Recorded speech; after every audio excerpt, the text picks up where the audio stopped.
ഇപ്പൊ നിങ്ങളുടെ കാരണവന്മാർക്ക് എന്റെ ദേഹത്തൊന്ന് തൊടാൻ പറ്റുമോ? എന്താണ്? അവര് പേടിക്കും. കാരണം ആണത്തമുള്ള വീര്യവും ശൂര്യമുള്ള ഒരു ആൺകുഞ്ഞിനാ ഞാൻ ജന്മം നൽകിയത്.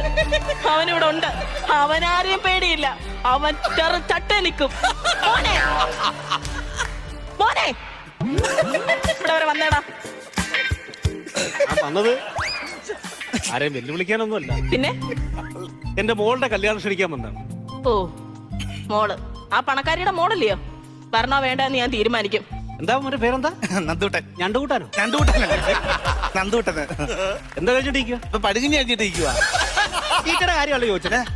പഠിത്തം ജോലി അങ്ങനെ എന്തെങ്കിലും സംഭവം ഉണ്ടോന്നാ ചോദിച്ചത്? ഇല്ല, ജോലിക്ക് ഞാൻ ഇവിടെ മനഃപൂർവ്വം വിടത്തില്ല. എന്താണ്? കണ്ണിന് ചെറിയൊരു അസുഖം എന്റെ കുഞ്ഞിന്. കണ്ണിനോ? ഉം. ദൂരക്കാഴ്ച കുറവുണ്ടോ? ദൂരക്കാഴ്ച കുഴപ്പമൊന്നുമില്ല. ഞാനാ പുതിയതായിട്ടൊരു ഒരു ഗ്രഹം കണ്ടുപിടിച്ചത്. ആ ഇവന് കൃഷ്ണമണി ഇല്ല, അതാ. ഞാൻ മേലോട്ട് നോക്കിയാ ആണോ?